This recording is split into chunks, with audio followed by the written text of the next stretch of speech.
L'incontro di oggi è voluto dare il focus sulla figura del De Felice, quindi di quella che era la volontà di questo sindaco, per la città che ha creato proprio dal nulla questa scuola,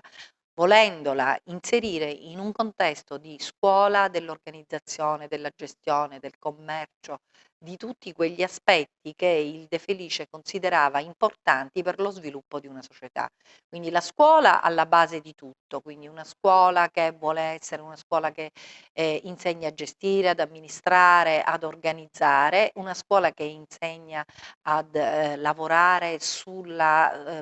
turismo, su quelle che sono le risorse del territorio, quindi una scuola innovativa,